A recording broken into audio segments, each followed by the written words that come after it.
Buenos días, feliz sábado. Bienvenidos otra vez al comentario de la lección de Escuela Sabática. Ya estamos en la número 4 que se titula El poder de la oración.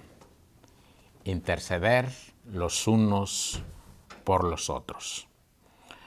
El verso para memorizar es un verso también muy conocido que se encuentra en el libro de Santiago en el capítulo 5 y el verso 16 que dice: confesaos vuestras ofensas unos a otros y orad unos por otros para que seáis sanados.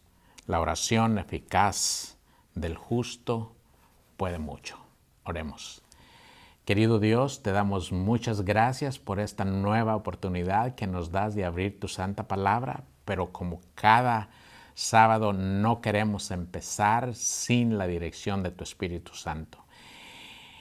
En esta ocasión vamos a tratar un tema muy importante acerca de la oración. Guíanos con tu Espíritu Santo para poderlo entender, pero sobre todas las cosas para poderlo practicar para nuestro beneficio y para tu honra y para tu gloria.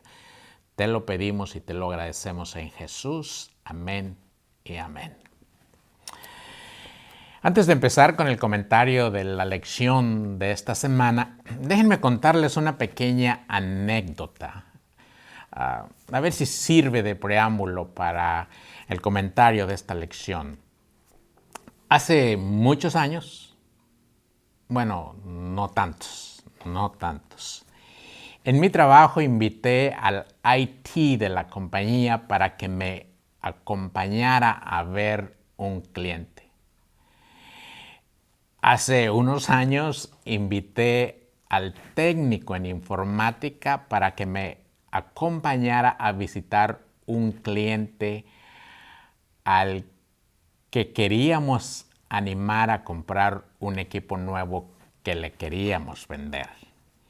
Y en el camino le empecé a explicar al técnico qué era el equipo que le queríamos vender. Le digo, mira, el cliente tiene un equipo muy viejo en el que las máquinas se comunican unas con otras a través de alambres. Pero como hay mucha comunicación, entonces necesitan muchos alambres y le queremos vender un equipo nuevo que solamente necesita 2 alambritos. Por allí camina toda la comunicación, por allí fluye toda la información. Y entonces él así muy socarronamente me dice, bueno, es que la comunicación que nosotros manejamos no camina por alambritos, camina por el espacio, pero no solamente lleva información, sino que también lleva imagen. Y yo me quedé como, bueno, estuve a punto de decirle, y yo conozco otro medio de comunicación más rápido y más eficaz que el que tú manejas, porque tiene el poder también de cambiar las intenciones del corazón.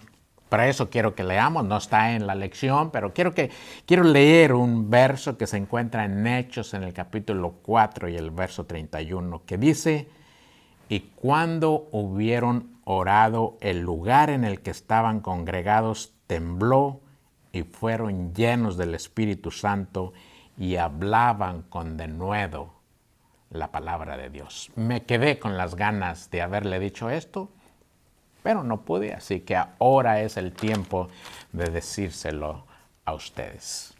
La parte del domingo se titula Un conflicto cósmico.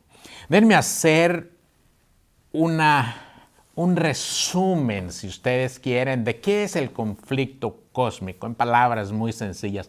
Imagínense en su mente que viven en un lugar perfecto. Yo sé que es bien difícil imaginarse esto porque aquí en la Tierra no existe un lugar perfecto con el cual podamos compararlo. Pero hagan su mayor esfuerzo. Si quieren un poco de ayuda, vamos a leer a un verso bíblico que se encuentra en Apocalipsis 21 del 1 al 4. Básicamente es la descripción de la santa ciudad, pero quiero leer solamente lo del verso 4 que dice: enjugará Dios toda lágrima de los ojos de ellos, y no habrá muerte, ni habrá más llanto, ni clamor, ni dolor, porque todas las cosas pasaron. Imagínense entonces que están viviendo en un lugar donde no hay pecado, y como no hay pecado, entonces no hay lágrimas, no hay tristezas, no hay muerte, no hay llanto, ni hay clamor.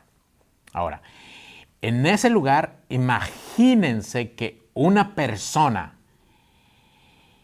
perfecta que Dios había creado empezó a tener ciertas ideas en la mente. Es un misterio, no sabemos, pero estas palabras se encuentran en Isaías, el capítulo 14 y los versos del 12 hasta el 14.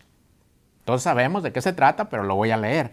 Dice: ¿Cómo caíste del cielo, oh lucero, hijo de la mañana? Cortado fuiste por tierra, tú que debilitabas a las naciones, tú que decías en tu corazón: subiré al cielo, en lo alto, junto a las estrellas de Dios, levantaré mi trono, y en el monte del testimonio me sentaré al lado del norte. Sobre las alturas de las nubes subiré, y seré semejante al Altísimo. Ahora, estas ideas que esta persona o este ser tenía en su mente no se quedaron en su mente, sino que los llevó a la práctica. Y entonces sucedió lo que está descrito en Apocalipsis 12, del 7 al 9. Dice: después hubo una gran batalla en el cielo. Miguel y sus ángeles luchaban contra el dragón, contra este ser que tenía estas ideas allá en el cielo, contra el dragón y sus ángeles, pero no prevalecieron, ni se halló lugar en el cielo, y fue lanzado fuera el dragón, la serpiente antigua, que se llama Diablo y Satanás, el cual engaña al mundo entero, y fue arrojado a la tierra, y sus ángeles fueron arrojados con él. Ahora, imagínense esta batalla que empezó en el cielo, eventualmente fue trasladada a la tierra. Y esta batalla se libra en la mente de cada uno de nosotros. Esta batalla, aunque no la podemos ver, sí la podemos sentir, y se libra en la mente de cada uno de nosotros. Ahora, por un lado, tenemos a Dios que organiza todos los eventos a fin de guiarnos de regreso a Él. Dios hace todo lo posible para guiarnos de regreso a Él. Lo único que Dios no puede hacer es obligarnos. Él no puede forzar nuestras conciencias para aceptar su amor. Porque si lo hiciera, entonces esto sería contrario a su reino. Pero Dios, mis queridos hermanos, ha provisto una herramienta que está al alcance de todos. Está al alcance de todos para hacernos o asirnos de toda la fuerza, de todo el poder que está presto a ser derramado sobre cada uno de nosotros a través de la oración. Un poco más adelante lo vamos a explicar un poco más con detalle. Pero quiero cerrar la parte del domingo con un pasaje que se encuentra en el Conflicto de los Siglos, en la página 580, que dice: en el gran conflicto entre el bien y el mal, la oración establece la diferencia. Cuando oramos por alguien que no conoce a Cristo, se abren canales de bendición divina para que fluyan en su vida. Dios honra nuestras decisiones de orar por ellos y trabaja aún más poderosamente en su favor. Ahora, la parte del lunes se titula Jesús, el poderoso intercesor. Ahora, todos nosotros sabemos, todos nosotros entendemos que Jesús es 100% divino y que Jesús también es 100% humano. Pero cuando Jesús vino a esta tierra, no se aferró a la soberanía divina. Déjenme leer y lo voy a tratar de explicar un verso en específico, pero voy a leer Filipenses 2, Filipenses capítulo 2 y los versos del 5 hasta el 8. Haya pues en vosotros este sentir que hubo también en Cristo Jesús, el cual siendo en forma de Dios, no estimó el ser igual a Dios como cosa a que aferrarse, sino que se despojó, verso 7, sino que se despojó a sí mismo tomando forma de siervo y hecho semejante a los hombres. Y estando en condición de hombre, se humilló a sí mismo, haciéndose obediente hasta la muerte y muerte de cruz. Ahora, el verso 7, voy a repetirlo, dice, se despojó a sí mismo tomando forma de siervo, hecho semejante a los hombres. Es decir, Cristo asumió los atributos esenciales de un esclavo cuya característica principal es la obediencia. Jesús, en otras palabras, se despojó de todo poder divino, pero se aferró a la voluntad del Padre. Ahora, no sé si he sido muy específico, pero lo que estoy tratando de decir es que cuando Jesús vino a esta tierra, Él fue como uno de nosotros. Se vestía con ropa de niño como nosotros, Lucas 2:7, se cansaba como nos cansamos nosotros, Juan 4:6, tenía hambre como tenemos también nosotros hambre, Mateo 4:2, tenía sed también como nosotros tenemos sed, Juan 19:28, se lamentaba como nos lamentamos también nosotros, Mateo 26:38, y también fue tentado por Satanás como todos nosotros somos tentados, según Mateo 4, del 1 al 11. Ahora, si Cristo era como alguno de nosotros, entonces, ¿dónde residía su poder? El poder de Jesús radicaba en la oración.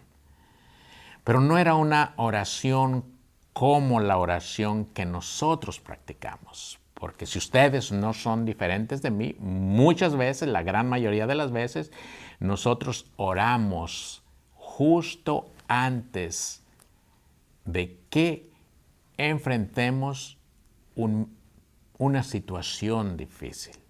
Muchas veces nosotros oramos cuando estamos junto a un enfermo, porque se presta la necesidad de orar. Pero Jesús era completamente diferente. La oración de Jesús era constante y al mismo tiempo era continua. Jesús no oraba solamente cuando llegaba el momento de realizar un milagro. Jesús oraba temprano, Jesús oraba en la madrugada, Jesús oraba en la noche, Jesús oraba a solas, Jesús oraba por los enfermos, Jesús oraba para agradecerle al Padre. Hay una historia que quisiera recordar, yo sé que ustedes la conocen muy bien, se encuentra en San Juan, en el capítulo 11 y en los versos 41 y 42, básicamente en todo el capítulo 11, que es la historia de Lázaro. Empezando en los primeros capítulos, en los primeros versículos del capítulo 11, encontramos que sus hermanas estaban preocupadas porque Lázaro estaba enfermo y le mandaron un mensaje a Jesús para decirle que su amigo estaba enfermo. Y la respuesta de Jesús fue: esta enfermedad no es para muerte. ¿Cómo Jesús sabía que Lázaro estaba enfermo y que su enfermedad no era para muerte? Era porque Jesús tenía una constante comunicación con su Padre y su Padre le había hecho saber qué era lo que había sucedido. Y en esta oración en específico me gustaría leer los Juan 11, los versos 41 y 42. Juan 11, los versos 41 y 42. Dice, hablando de esta parte: Entonces quitaron la piedra donde había sido puesto el muerto, y Jesús, alzando los ojos al cielo, dijo: Padre, gracias te doy por haberme oído. Miren, Jesús no está orando en este momento. Jesús ya había orado por esta situación y ya había intercedido ante el Padre para devolverle la vida a Lázaro. No tomaba en ningún momento las circunstancias por sorpresa a nuestro Señor Jesucristo, porque Él siempre se adelantaba a los acontecimientos. Pero me gusta lo que dice el verso 42, porque dice: yo sé que siempre me escuchas, pero lo dije a causa de la multitud que está alrededor, para que crean que tú me enviaste. Mis queridos hermanos, Jesús siempre se anticipaba a los acontecimientos.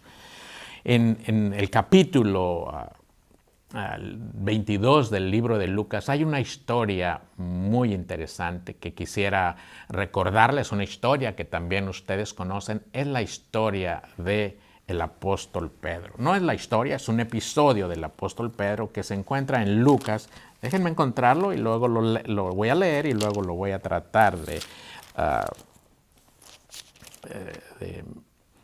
explicar. Lucas 22, Lucas capítulo 22 y el verso 31. 22, verso 31 dice: y dijo también el Señor: Simón, Simón, he aquí Satanás os ha pedido para zarandearos como a trigo, pero yo he rogado por ti para que tu fe no falte, y tú, una vez vuelto, confirma a tus hermanos. Básicamente lo que Cristo le estaba diciendo a Pedro es lo siguiente: Pedro, Satanás vino con el Padre y le pidió permiso para probarte. Y el permiso el Padre se lo concedió, pero yo he rogado para que tu fe no falte. La última parte de lo que acabé de leer, el verso 32, pero yo he rogado para que tu fe no falte, y una vez vuelto, confirma a tus hermanos. Lo que le estaba asegurando nuestro Señor Jesucristo a Pedro es: Satanás va a probarte, pero yo he rogado para que no seas terminado en ese momento, sino para que tengas la oportunidad de arrepentirte si así tú lo deseas. Y una vez que te hayas arrepentido y una vez que hayas sido transformados, entonces ven y cuéntale esta experiencia a tus hermanos. Experiencia que posteriormente el apóstol Pedro compartía con los creyentes en Jerusalén y todas las zonas colindantes. Quiero cerrar esta parte con un comentario que está precisamente en la parte del lunes. Lo voy a leer directamente de la lección, que dice: Jesús reconocía que en la batalla entre el bien y el mal, la oración es una arma poderosa para vencer a las fuerzas del infierno. La oración es una forma ordenada por Cristo de combinar nuestra impotencia y debilidad con el poder omnipotente de Dios. Es la oración un medio de elevarnos hacia Dios, el único que puede tocar los corazones de aquellos por quienes nosotros oramos. Ahora, la parte del martes, muy interesante también, es la oración intercesora de Pablo. Bueno, acabamos de mencionar que Jesús oraba por sus discípulos. Pero ahora la pregunta es: ¿el efecto que tenía que Jesús orara por sus discípulos es el mismo efecto que tiene el que otra persona ore por otra persona? Bueno, el apóstol Pablo se dio cuenta que había cosas que sucedían cuando él oraba que no sucedían cuando él no oraba. Déjenme leer Efesios, lo voy a tratar de comentarlo, Efesios capítulo 1 y los versos del 16 hasta el 19. Efesios capítulo 1 y los versos del 16 hasta el 19. Dice el apóstol, miren lo que dice y luego voy a tratar de comentarlo. No ceso de dar gracias a Dios por vosotros, haciendo memoria de vosotros en mis oraciones. El apóstol Pablo tenía en la mente a cada uno de estas personas o de iglesias en sus oraciones. ¿Para qué? Para que el Dios de nuestro Señor Jesucristo, el Padre de gloria, os dé espíritu de sabiduría y de revelación en el conocimiento de Él. ¿Para qué más oraba? Para que alumbrara los ojos del entendimiento, para que sepáis cuál es la esperanza que Él os ha llamado y cuál es la riqueza de su gloria, de su herencia en los santos. Verso 19, y cuál la super inminente grandeza de su poder para con nosotros, los que creemos según la operación del poder de la fuerza. Ahorita voy a regresar a estas partes, pero esta era la razón por que el apóstol Pablo oraba, o eran las cosas que él tenía en mente cuando él oraba. Ahora, voy a tratar este es un comentario de la lección y voy a hacer mi propio comentario acerca de la oración. Y quiero hacer este comentario para que de una vez por todas nosotros perdamos el miedo de orar en público o en privado. Yo a veces creo que la oración, si se llamara de diferente manera, sería más fácil comunicarnos con Dios. Yo no sé, pero en algunas situaciones, en algunas reuniones de grupo, siempre que se pide un voluntario para orar, parece que ese pedido o esa frase nos frisa, nos intimida, nos paraliza y casi siempre termina orando quien está dirigiendo la reunión. Ahora, déjenme hacer un comentario de qué es lo que yo pienso acerca de la oración. Estrictamente hablando, yo no creo que la oración tiene poder. Yo creo que la oración es la herramienta que necesitamos para desatar todo el poder de Dios que está listo, que está presto para ser derramado en nuestra vida o en la vida de aquellos por quienes nosotros oramos. Es decir, Jesús tiene una gran cantidad de bendiciones para darnos a nosotros, pero no puede forzar a que nosotros tomemos esas bendiciones a menos de que nosotros se lo permitamos. ¿Y cómo se lo permitamos? ¿Cómo se lo permitimos? Pues solamente a través de la oración, poniéndonos a disposición de nuestro Dios para que sean derramadas todas sus bendiciones en nuestra vida. Pero hace un momento acabo de leer las razones por las que oraba el apóstol Pablo. Número 1 dice, para que Dios les diera sabiduría. Número 2, para que Dios les diera discernimiento de espíritu. Número 3, para que iluminara sus mentes. Número 4, para que les diera esperanza de la vida eterna. Ahora, todas estas razones por las que acabo de mencionar, por las que oraba el apóstol Pablo,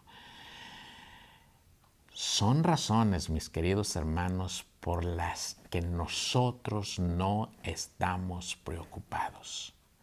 Estas razones que acabo de mencionar son razones por lo general para un dirigente de un grupo, para un pastor de una iglesia, para un primer anciano de una iglesia. Pero desgraciadamente, si ustedes no son diferentes de mí, estas razones pareciera que no tienen mucho sentido en la vida de un cristiano común y corriente como yo. ¿Cuáles son las razones por las que nosotros sí pediríamos o quisiéramos orar? Primero, oraríamos por nuestros enfermos, oraríamos por un buen trabajo, oraríamos por la salud, especialmente en estos tiempos de pandemia, oraríamos también por relaciones familiares quebrantadas. Estas sí aparentemente son las razones por las cuales estamos más dispuestos a orar. Pero yo quiero darles un consejo en esta mañana. Empiece orando por estas razones que mencioné al final, si usted quiere. Y una vez que usted haya orado, lo más probable, mi querido hermano, es que vaya a sentir la necesidad de volver a orar. Pero en ese momento, casi siempre nos ataca un sentimiento de que acabo de orar. ¿Para qué quiero orar otra vez? Hermano, si usted acaba de orar y siente en su corazón el deseo de volver a orar, no se resista, vuelva a orar. Y seguramente cuando vuelva a orar va a tener un deseo más fuerte de seguir orando. Es como una acción de ganar y eventualmente estaremos orando por las razones que el apóstol Pablo oraba por sus iglesias. Las voy a mencionar otra vez. Orar para que Dios nos dé sabiduría. Orar para que Dios nos dé discernimiento espiritual. Orar para tener iluminada nuestra mente. Orar para que Dios nos dé la esperanza de la vida eterna. Si no puede empezar a orar por esto, entonces empiece a orar por los enfermos, por un trabajo, por la salud o por las razones familiares. Pero si siente el deseo de orar, no se resista, mi querido hermano, siga orando. La parte del miércoles se titula Poderes invisibles en acción. Voy a tratar de hacer un comentario, ojalá que no me esté extendiendo mucho en el comentario de esta lección. Voy a hacer un pequeño comentario para poder explicar esta parte de los poderes invisibles en acción. Miren, el pueblo de Israel, Dios lo había escogido para que fuera una luz para las demás naciones. Pero este pueblo se volvió rebelde. Y entonces Dios, en su amor o en su misericordia y para dar una lección, Dios permitió que el pueblo fuera llevado cautivo a Babilonia por espacio de 70 años, como el profeta Jeremías lo había profetizado.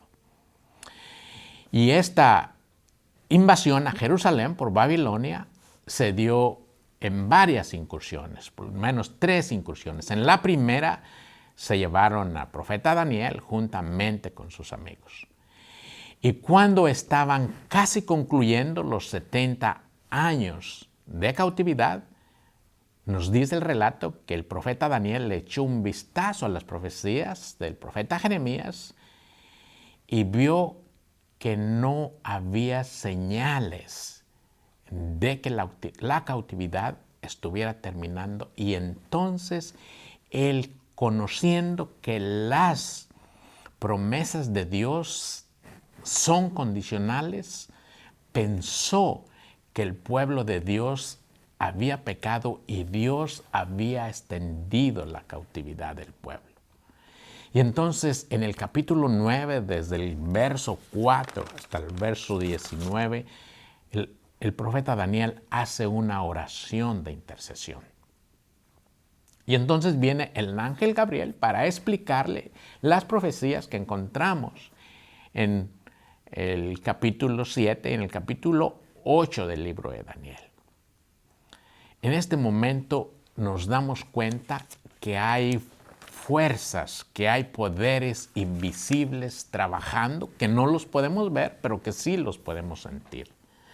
Ahora, no es el único poder invisible que hay.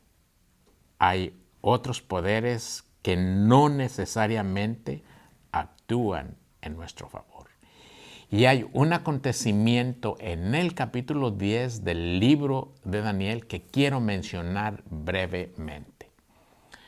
Unos años después de que el profeta Daniel hace la oración de intercesión, parte el primer grupo de los cautivos de regreso a Jerusalén con el cometido de empezar la reconstrucción del templo, todos al mando de Zorobabel. Empezaron la reconstrucción o la construcción del templo y bien o mal estaban cerca otros vecinos que eran los samaritanos que vinieron a ofrecerse para ayudar en la reconstrucción del templo, ayuda que fue denegada. Y entonces los samaritanos se esforzaron por todos los medios posibles de debilitar las manos de los constructores, hasta que finalmente se paró la obra. Y entonces en el capítulo 10 de Daniel, dándose cuenta de la situación, entonces él se pone a orar. Voy a leer verso hasta el 3, del 1 al 3, y lo voy a leer del 12 hasta el 13. Dice, en el año tercero de Ciro, rey de Persia, fue revelada palabra a Daniel llamado Belsasar, y la palabra era verdadera y el conflicto era grande. Pero él comprendió la palabra y tuvo inteligencia en la visión. Verso 2, muy importante, en aquellos días yo, Daniel, estuve afligido por espacio de 3 semanas. No comí manjar delicado, ni entró en mi boca carne, ni vino, ni me ungí con ungüento hasta que se cumplieron las 3 semanas.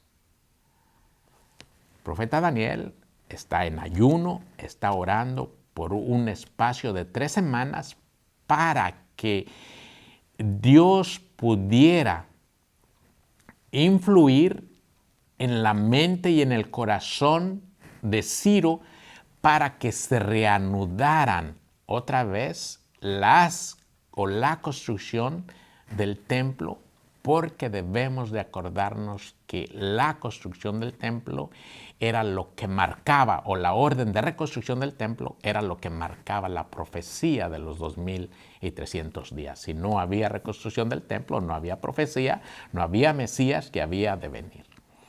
Ahora, lo interesante es que hay otra fuerza que actúa en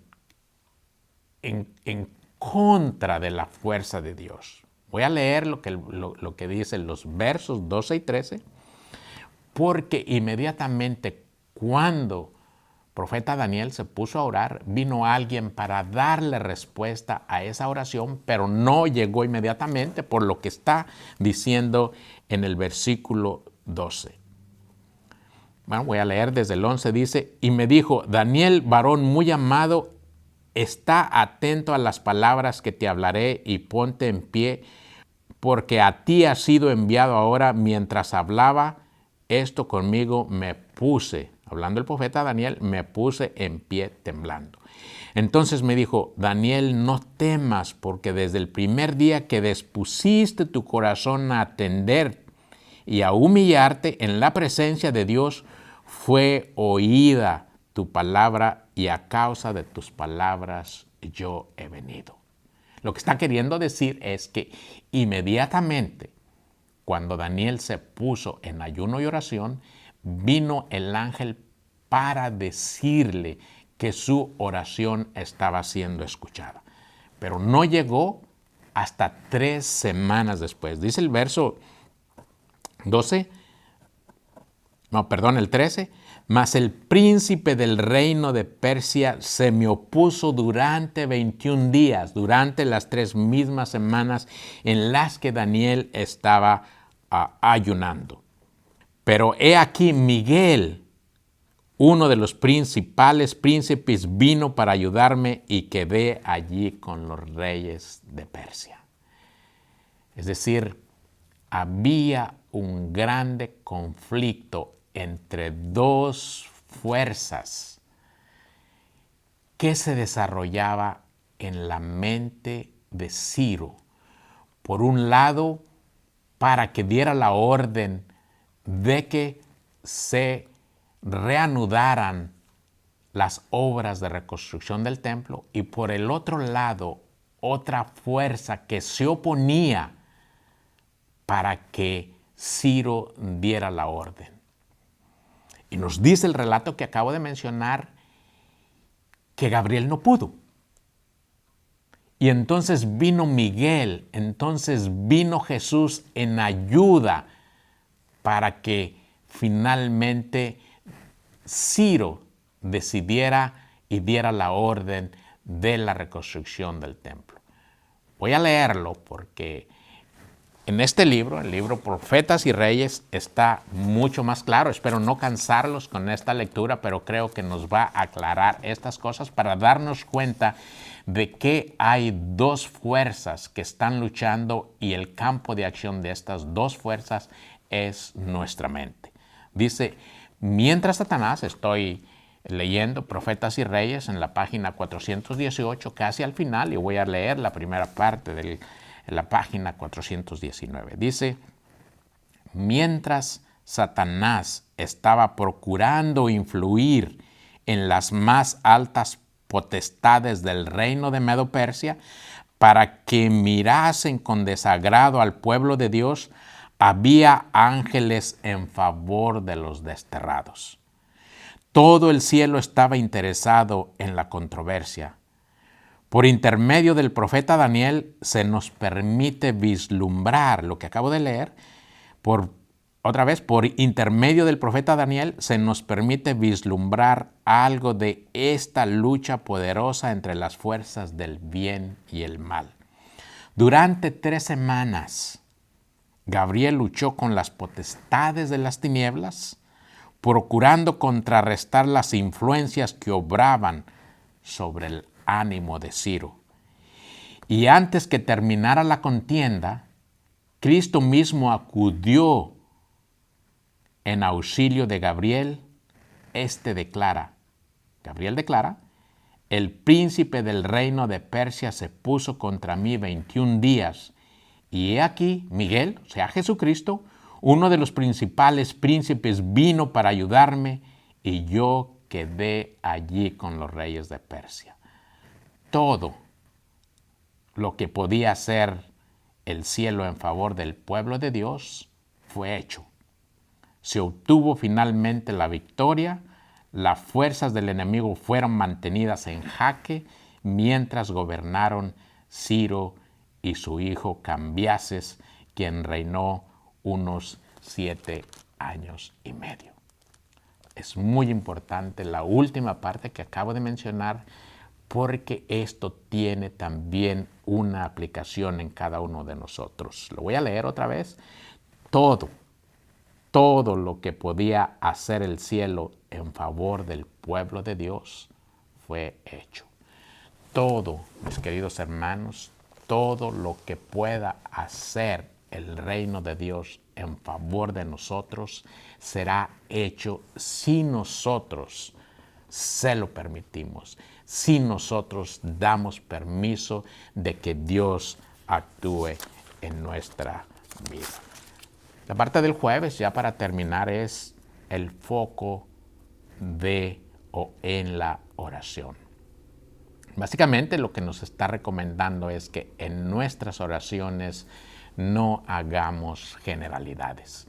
Si vamos a orar por una iglesia, oremos por esa iglesia en específico, como el apóstol Pablo oraba por la iglesia de Éfeso, oraba por la iglesia de Filipos, oraba por la iglesia de Colosas, y si vamos a orar por una persona en específico, oremos por esa persona en específico, tal como Pablo lo hacía cuando oraba por Timoteo, como oraba por Marcos y como oraba por Tito.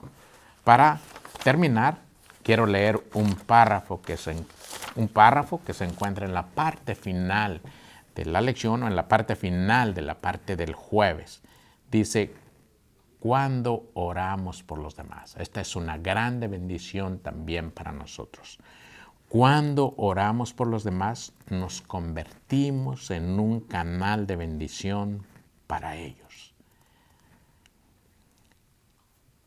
Él vierte el río de agua viva desde el trono del cielo a través de nosotros hacia ellos.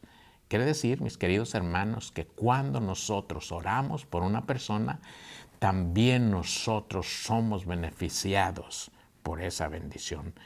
Todas las huestes de Satanás tiemblan ante el sonido de una ferviente intersección. Elena de White describe el poder de la oración en las siguientes palabras. Satanás no puede soportar que se recurra a su poderoso rival porque tiembla y teme ante su fuerza y majestad. Al sonido de la oración ferviente, todas las huestes satánicas tiemblan. Voy a leerlo otra vez, mis queridos hermanos. Si algo podemos aprender de esta lección, es este párrafo que voy a volver a leer. Al sonido de la oración ferviente, todas las huestes de Satanás tiemblan. La oración nos conecta con la fuente de poder divino en la batalla por las almas de los hombres y las mujeres perdidos. Que el Señor nos permita, que el Señor nos bendiga. Sí, parece que las restricciones van a seguir y tal vez vayan a ser más restrictas. Si no se levantan, entonces nos volveremos a encontrar a través de este medio para comentar la lección número 5 de este trimestre. Que el Señor nos bendiga.